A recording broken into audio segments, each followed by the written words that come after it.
George Lucas was interviewed in Cannes just a few weeks ago, and without realizing it, he actually pitched a really strong case for why AI may actually be the thing that saves Hollywood rather than the thing that destroys Hollywood. What happens now, and it happens in streaming probably more than features, but features are the same thing. Nobody knows what to do. The stories they're telling are just old movies. Let's do a sequel. Let's do another version of this movie. There's no original thinking. You know, it's like, I saw something, let's do something like that. Yeah. And it's also the way the movies are sold. If you go in and say, I've got something that you've never seen before and you don't understand it, it's very hard to get a deal. Those big studios, I mean, they don't want that. They want something that is like something they've seen, because they don't have an imagination to see something that isn't there. I mean, I got Star Wars done mainly because at the same time I was writing the script, I hired an artist to draw pictures of what I was doing, because I knew I couldn't describe what it was impossible. But when you see the pictures, you say, oh, I get it. And that was really what made the movie, what sold it. Did you catch what he said? There were two big things that were really important. One, Hollywood studio executives lack imagination, creativity, and they're risk averse. It's difficult for them to do anything that doesn't have a proven track record, because that means putting millions and millions of dollars on the line. And they're like, I don't want to do that. So they follow the line of least resistance. The problem is that actually risks getting audiences bored. And then as a studio, you still end up dying, but it happens slowly and painfully rather than in one fell dramatic swoop. Now, studios don't like to take these big risks, so is it possible that there's a way of allowing studios to do things that are more risky, more experimental, more different, more varied, more surprising, more exciting, more entertaining, without going to the risk of creating the whole multi-million-dollar movie in the first place? Can you see where I'm going with this? Hold that thought. Did you hear what else George said?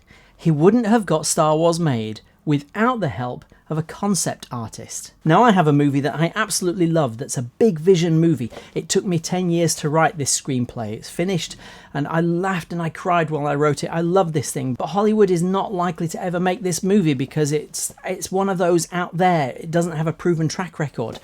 But it's a brilliant movie, and I want to watch it. I didn't write it to listen to it or to read it. I wrote the thing so I could watch it. And by the way, my book, which is based on the movie, that's right, I've just uploaded the ebook, linked below.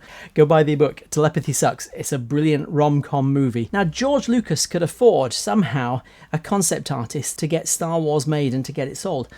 I don't have that money, but there is AI, and that's where it gets exciting for me. Now, what if there was a way for BIG Vision Storytellers to pitch movies and at least create enough of a pitch that the studios could look at it and go, oh, that looks quite interesting actually. And audiences could look at it and go, I want to see that movie. That's how Deadpool got made. 11 years I've been trying to get this movie made, and we had a script. We did that about 6 years ago. Then we did a little bit of test footage for this movie. That test footage sat on a shelf at Fox for 4 years, and then about a year and a half ago, somebody accidentally leaked it on the internet. Was that you? Super crazy. Wow. Oh no, I don't know how to do that. Yeah. Nothing to do with that. Very un-Canadian of you. Yeah. My mom was like, "What does this button do?"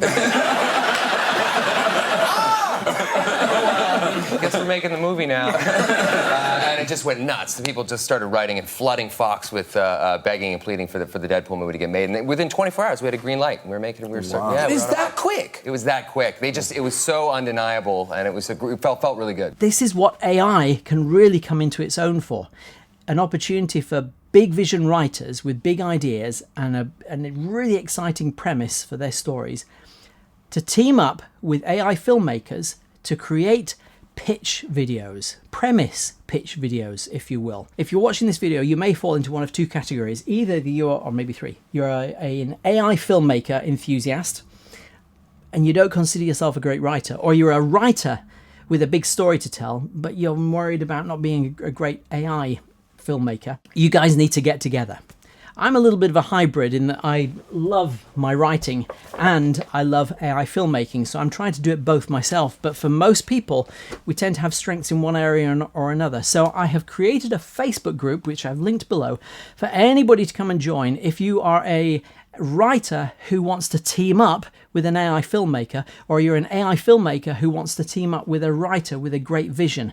Now, there's no shame in teaming up with somebody. In fact, the whole of the entertainment industry lives and breathes on these collaborations. So if premise pitch videos are the way that Hollywood could end up being saved, how do you make one? What's a good one and a bad one look like? Now, at the moment, the internet is full of all kinds of dreadful AI movie trailers, because they're not really trailers. But recently, Curious Refuge uploaded 9 finalists for their AI trailer competition, and there were some really good examples of how you can use AI to tell a story.